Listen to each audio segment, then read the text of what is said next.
Hello hello everyone. आज की topic है influence line diagram for truss. So truss की इन्फ्लुएंस डायग्राम, जो इन्फ्लुएंस लाइन डायग्राम कैसे होते हैं, ये हम लोग आज देखेंगे। सो एक क्वेश्चन दिया हुआ है, find out the influence line diagram for forces in the member P Q. तो इन्फ्लुएंस लाइन डायग्राम जो भी है ना, ये कोई भी मेंबर के फोर्स के लिए भी हो सकते हैं। जैसे ये जो ट्रस्ट दिखाए जा रहा है, इस ट्रस्ट में बहुत सारा मेंबर्स है, तो कोई भी मेंबर्स के फोर्सेस का इन्फ्लुएंस लाइन डायग्राम हो सकते हैं। जैसे यहाँ पे हम लोगों को फाइंड आउट करना है पी क्यू जो मेंबर है, उस पी क्यू मेंबर के only for the P Q member we have to find out the influence line diagram. और वो भी किस चीज़ का influence line diagram? For the forces in the P Q member. हर एक जितने भी ये जो ट्रस्ट है, इसमें जितने भी मेंबर्स है, हर एक मेंबर्स की डायमेंशन दिए हुए हैं, ठीक है। और जिसका भी नहीं है उसको हम लोग फाइंड आउट करेंगे। So in the first step करना हम लोगों को ये है, फर्स्ट स्टेप में first of all we will place the unit load. So influence line diagram बनाते ऐसे है कि पहले जो एक यूनिट के लोड ये मूव होंगे ए पॉइंट से लेके बी पॉइंट तक, क्योंकि इन्फ्लुएंस लाइन डायग्राम मैंने पहले भी बताया था, influence line diagram is for moving load but not for static load. So और वो भी एक यूनिट लोड हमेशा इसके लिए होते हैं। सो एक यूनिट लोड पहले ए पॉइंट में रहेगा, उसके बाद ए पॉइंट से जाके क्यू पॉइंट में शिफ्ट हो जाएगा, फिर क्यू से जाके ई पॉइंट, फिर ई से जाके एफ पॉइंट, फिर एफ से जाके बी पॉइंट तक। मतलब एक एक करके जितने भी जो लोअर मेंबर है, लोअर मोस्ट मेंबर में, उसी में लोड शिफ्ट होते रहेगा। सो पहले क्या करना है, first place the unit load at A point, उसके बाद Q point, then E point, F point, B point. जैसे मैंने अभी बताया, तो इसमें मैंने एरो के साथ दिखा दिया कि कौन सी मेंबर के बाद कौन सी मतलब कौन सी पॉइंट के बाद कौन सी पॉइंट में ये लोड शिफ्ट होते रहेगा। उसके बाद अब मैंने क्या किया, पहले तो ए पॉइंट में मैंने लोड लगा दिया पहले मैंने लोड लगा दिया 1 यूनिट के ए पॉइंट में। ए पॉइंट में मैंने 1 यूनिट लगा दिया। उसके बाद जैसे मुझे पता है, सभी को मतलब ये पता होना चाहिए कि जितने भी यहाँ पे सपोर्ट है, जैसे ए एंड बी सपोर्ट है, तो ए एंड बी दोनों जो भी सपोर्ट है, इन दोनों में अगर इन दोनों सपोर्ट में 1 यूनिट लोड लगा दिया जाए, तो कोई भी मेंबर, चाहे कोई भी मेंबर की इन्फ्लुएंस लाइन डायग्राम होंगे, उसमें हमेशा जीरो होते हैं रिएक्शन, मतलब फोर्सेस इन दी मेंबर। जैसे यहाँ पे मैंने पहले ए में प्लेस कर दिया फोर्स, तो ए में जब मैंने प्लेस कर दिया 1 यूनिट फोर्स, तो मुझे फाइंड आउट करना है पी क्यू में कितना फोर्सेस आएगा, तो पी क्यू में जीरो आएंगे।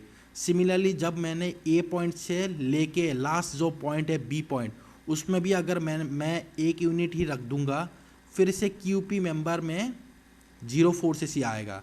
अब देखना ये है, ए और पी पॉइंट में अगर मैं एक यूनिट लोड रख दूंगा, तो दोनों पॉइंट में रखने के कारण जो पी क्यू मेंबर है उसमें फोर्सेस आएगा जीरो।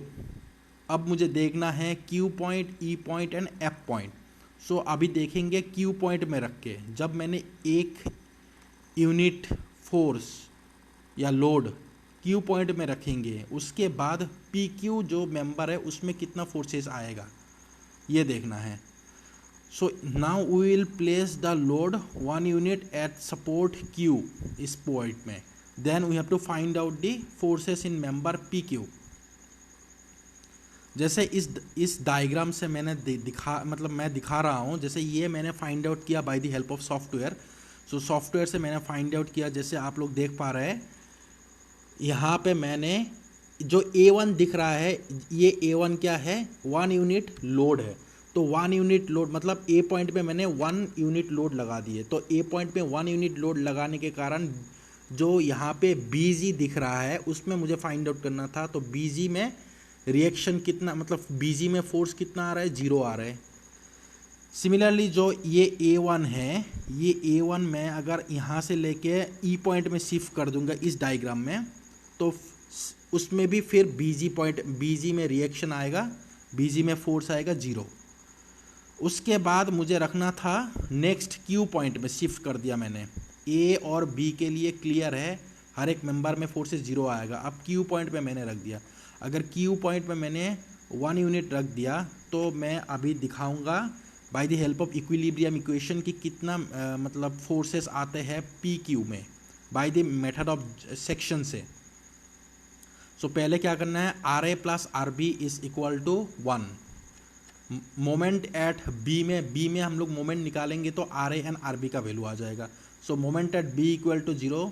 सो 1 इंटू डिस्टेंस कितना है B पॉइंट से 1 तक, एक 2 मतलब 6 हो गया, और is equal to RA into 2 into 4। So RA का वैल्यू आ गया 0.75 एंड RB का वैल्यू आ गया है 1 माइनस ऑफ 0.75 डेट इज 0.25। उसके बाद मैं यूज़ करूँगा मेथड ऑफ सेक्शन, क्योंकि यहाँ पे मुझे ज़रूरी नहीं है कि मैं हर एक मेंबर में मुझे फोर्स फाइंड आउट करना है। तो जब मुझे एक मेंबर में फोर्स फाइंड आउट करना है, चाहे कोई भी मेंबर हो, एट मिड पॉइंट या कहीं पे भी फाइंड आउट करना है, तो मेथड ऑफ सेक्शन ज़्यादा आसान होता है। क्योंकि अगर मैं मेथड ऑफ जॉइंट यूज़ करूँगा तो मेथड ऑफ जॉइंट से मुझे हर एक मेंबर्स में मुझे फोर्सेस फाइंड आउट करके आते रहना है। मतलब फ्रॉम ए पॉइंट से लेके जिस पॉइंट में फाइंड आउट करना है, सीरियली मुझे एक तरफ से आते रहना है। तो मैंने इसीलिए मेथड ऑफ सेक्शन यूज़ किया, ताकि मुझे अचानक से कोई भी मेंबर में अगर सेंटर पॉइंट में भी मुझे फाइंड आउट करना पड़े तो मैं आसानी से मेथड ऑफ सेक्शन से मैं निकाल पाऊंगा। अब मैं क्या कर रहा हूँ, फोर्स इन PQ मेंबर में ये फाइंड आउट करूँगा। तो मैंने आइदर मुझे लेफ़्ट की तरफ जो ये PQ मेंबर है इसके लेफ़्ट की तरफ सेक्शन एज्यूम करना है या राइट की तरफ सेक्शन एज्यूम करना है। यहाँ पे मेथड ऑफ सेक्शन में मैंने लेफ़्ट की तरफ एज्यूम किया, इसीलिए मैंने इसको डार्क लाइन से दिखा दिया, और राइट के सेक्शन को मैंने एज्यूम नहीं किया क्योंकि यहाँ से कैलकुलेशन ज़्यादा लंबा पड़ेगा, तो इसीलिए मैंने इसको डॉटेड लाइन से दिखा दिया। अब थीटा मैंने निकाल लिया, theta is equal to 10 inverse of length of PE by length of QE। So 56.3099 degree हो गया। उसके बाद summation of vertical is equal to 0, equilibrium equation. अब यहाँ पे वर्टिकल फोर्स कौन कौन सा है जो एज्यूम किया, जो डार्क लाइंस में है उसी पोर्शन को देखना है। अगर मैंने उसी पोर्शन को देखा तो यहाँ पे 2 वर्टिकल फोर्सेस है, एक 0.75, एक है 1। सो 0.75 अपवर्ड की तरफ जा रहा है, और फोर्स इन द QP, ये जब हम लोग साइन थीटा कर देंगे तो ये भी अपवर्ड की तरफ जा रहा है। So total upward force is equal to total downward force. So 0.75 plus F of QP sine theta is equal to 1 हो गया। अब मुझे पता लग गया कि फोर्स PQ या QP मेंबर पे कितना आ रहा है, 0.3 प्लस में आ रहा है। इसका मतलब है टेंजाइल फोर्स। वही चीज़ मैंने फिर से सॉफ्टवेयर से मैंने निकाला, तो आप लोग देख पा रहे होंगे सॉफ्टवेयर से कितना वैल्यू आ रहा है। जैसे मैंने यहाँ पे सिमिलरली क्या किया, Q पॉइंट, मतलब यहाँ पे इस डायग्राम में Q पॉइंट जो है ये B पॉइंट है, तो B पॉइंट पे मैंने 1 रख दिया। तो आप लोग देख पा रहे हैं जो BG रिएक्शन है उसमें कितना फोर्सेस आ रहा है, 0.3 टेंजाइल फोर्स आ रहा है। ये जैसे आप लोग देख पा रहे हैं 0.3 टेंजाइल फोर्स आ रहे होंगे। फिर उसके बाद नेक्स्ट फिर से मैं, जैसे मैंने क्या किया, ए पॉइंट से लेके बी पॉइंट में शिफ्ट कर दिया, वैसे ही मैं अभी नेक्स्ट क्या कर रहा हूँ, अभी नेक्स्ट मैं हर एक पॉइंट में जैसे आप लोग देख पा रहे हैं यहाँ पे बी में लोड था पहले, अब मैंने बी से जाके सी पॉइंट में मैंने शिफ्ट कर दिया। जब मैंने सी पॉइंट में शिफ्ट कर दिया तो वही बीजी मेंबर में कितना आ रहा है, 0.6 कंप्रेशन। सी का मतलब है कंप्रेशन, तो मतलब माइनस ऑफ 0.6 वैल्यू आ रहा है। फिर से मैंने वही वन यूनिट लोड मैंने सी से जाके फिर नेक्स्ट पॉइंट डी में शिफ्ट कर दिया। अब जब मैंने डी में शिफ्ट कर दिया तो फिर से वैल्यू आ रहा है मेरे पास 0.3। अब क्या आ रहा है, 0.3 कंप्रेशन वैल्यू आ रहा है, मतलब माइनस 0.3 वैल्यू आ रहा है। और पता ही है हम लोगों को, जैसे जहाँ पे सपोर्ट है वहाँ पे 0 होंगे। सो ए एंड ई पॉइंट में जब हम लोग लोड प्लेस करेंगे तो BG में हमेशा ही 0 आएगा। तो उसके बाद मैंने क्या दिखा दिया, similarly when we place the load of 1 kilo newton at E point then force in member PQ। जैसे सिमिलरली मैंने जैसे मेथड ऑफ सेक्शन से किया वैसे ही मुझे हर एक बार मुझे मेथड ऑफ सेक्शन यूज़ करके करना है, लेकिन मैंने यहाँ पे डायरेक्टली मैंने सॉफ्टवेयर से दिखा दिया कि जैसे मैंने किया था वैसे ही करना है आप लोगों को भी, लेकिन मैंने फ़िलहाल सॉफ्टवेयर से दिखा दिया। तो force in member PQ is equal to minus of 0.6। Similarly फिर से मैंने लोड को जब शिफ्ट कर दिया कि ई पॉइंट से लेके अभी मैंने एफ पॉइंट में कर दिया, तो शिफ्ट करने के बाद फिर से आ रहा था compressive, that is 0.3, that is minus of 0.3। अब हर एक पॉइंट में मुझे वैल्यूज़ पता है, तो जब मुझे हर एक पॉइंट की वैल्यूज़ पता है तो मैं आसानी से इन्फ्लुएंस लाइन डायग्राम में बना सकता हूँ फॉर दी फोर्सेस।